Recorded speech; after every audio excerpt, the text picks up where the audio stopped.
Market को समझने का एक ही तरीका है, सही एनालिसिस, सही डिसीजन। आप देख रहे हैं एम ट्रेडिंग।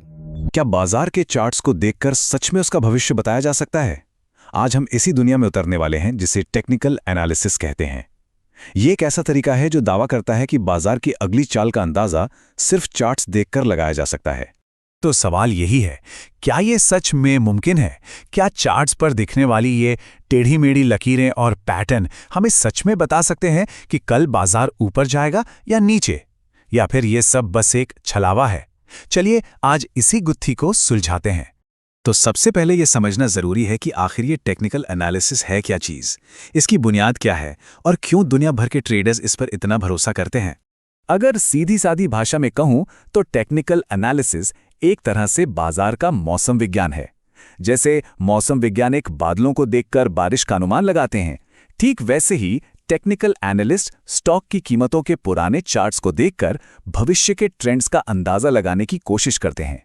उनकी सबसे बड़ी मान्यता यही है कि इतिहास खुद को दोहराता है। इसे एक रोडमैप की तरह सोचकर देखिए। चार्ट पर बनने वाला हर पैटर्न एक तरह का साइन बोर्ड है जो खरीदारों और विक्रेताओं के बीच चल रही खिंचतान को दिखाता है। यह हमें बताने की कोशिश करता है कि आगे का रास्ता सीधा है, कोई तीखा मोड़ आने वाला है या शायद आगे जाकर रास्ता बंद है। तो चलिए इस रोड मैप पर दिखने वाले एक बहुत ही आम साइन को देखते हैं। इन्हें कंटिन्यूएशन पैटर्न्स या फ्लैग्स कहते हैं और ये बुल और बेयर यानी तेजी और मंदी दोनों तरह के बाजारों में दिखाई देते हैं।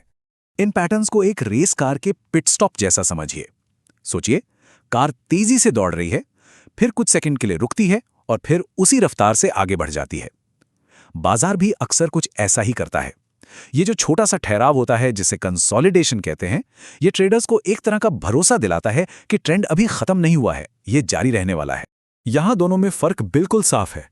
बुल फ्लैग बनता है जब बाजार ऊपर जा रहा हो, वो एक छोटा सा ब्रेक लेता है और फिर ये पैटर्न संकेत देता है कि कीमतें और भी ऊपर जा सकती हैं। और इसके ठीक उलट बेयर फ्लैग तब बनता है जब बाजार नीचे गिर रहा हो और ये बताता है कि कीमतें शायद और नीचे जाएंगी। देखने में तो ये बहुत ही सीधा साधा लगता है ना।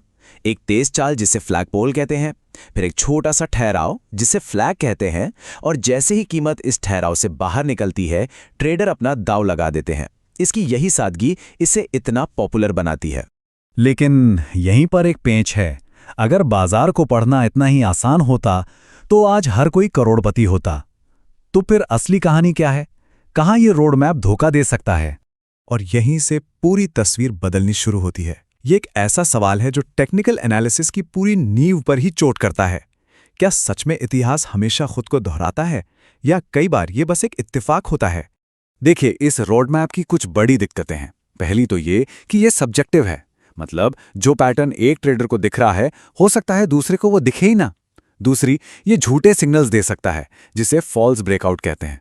और सबसे बड़ी बात, कोई बड़ी खबर या घटना किसी भी पुराने से पुराने पैटर्न को एक झटके में फेल कर सकती है। और मुश्किलें सिर्फ चार्ट तक ही सीमित नहीं हैं। आज के मॉडर्न बाजार में दो और बड़ी ताकतें हैं जो पूरे खेल को बदल देती हैं। एक हमारा अपना दिमाग और दूसरी हमसे कई गुना तेज मशीनें। ये एक बहुत बड़ा मनोवैज्ञानिक जाल है। कन्फर्मेशन बायस का मतलब है कि एक ट्रेडर सिर्फ उन सिग्नल्स पर ध्यान देता है जो उसकी सोच से मेल खाते हैं, और जो सिग्नल्स उसकी सोच के खिलाफ जाते हैं उन्हें वो अनदेखा कर देता है। मतलब वो वही देखता है जो वो देखना चाहता है, और इससे अक्सर गलत फैसले होते हैं। और अगर हमारा दिमाग ही काफ़ी नहीं था तो अब बाजार में एक ऐसा खिलाड़ी भी आ गया है जो ना कभी सोता है, ना थकता है और न ही उसके अंदर कोई इमोशंस होते हैं। जी हाँ, एल्गोरिदम। ये ऑटोमेटेड ट्रेडिंग सिस्टम्स हैं जो इंसानों से लाखों गुना तेजी से ट्रेड करते हैं। आज बाजार का एक बहुत बड़ा हिस्सा इन्हीं के कंट्रोल में है और इन्होंने पुराने सारे नियम बदल दिए हैं। इस स्मार्ट एल्गोरिथम पुराने पैटर्न्स को बेकार कर सकते हैं। वे इतनी तेजी और इतनी जटिलता से काम करते हैं कि एक इंसान के लिए उनके साथ मुकाबला करना लगभग नामुमकिन सा हो जाता है। तो इसका मतलब क्या है? क्या टेक्निकल एनालिसिस पूरी तरह से बेकार है? नहीं, बिल्कुल नहीं, लेकिन ये अपने आप में अधूरा हो सकता है। यहाँ दोनों में फर्क साफ है। टेक्निकल एनालिसिस ये पूछता है कि कीमत कहाँ जा रही है, जबकि फंडामेंटल एनालिसिस ये पूछता है कि इस कंपनी की असली वैल्यू क्या है। एक शॉर्ट टर्म ट्रेडर का टूल है तो दूसरा लॉन्ग टर्म इन्वेस्टर का नजरिया। और यही सबसे बड़ा सबक है। टेक्निकल एनालिसिस कोई जादू की छड़ी नहीं है, ये सिर्फ एक टूल है। एक समझदार निवेशक सिर्फ रोड मैप नहीं देखता, वो ये भी देखता है कि गाड़ी की हालत कैसी है, उसका इंजन कैसा है। मतलब वो टेक्निकल और फंडामेंटल एनालिसिस दोनों का इस्तेमाल करता है। तो आखिर में सवाल यही बचता है, क्या सिर्फ चार्ट्स की परछाई के पीछे भागना सही है या फिर निवेश की पूरी तस्वीर को समझना जरूरी है? याद रखिए, रोड मैप बहुत जरूरी है, लेकिन मंजिल तक पहुंचने के लिए गाड़ी का इंजन भी मजबूत होना चाहिए। ट्रेडिंग सिर्फ स्किल नहीं, ये एक डिसिप्लिन है। लाइक करें, सब्सक्राइब करें और ट्रेडिंग स्मार्ट बनाएं।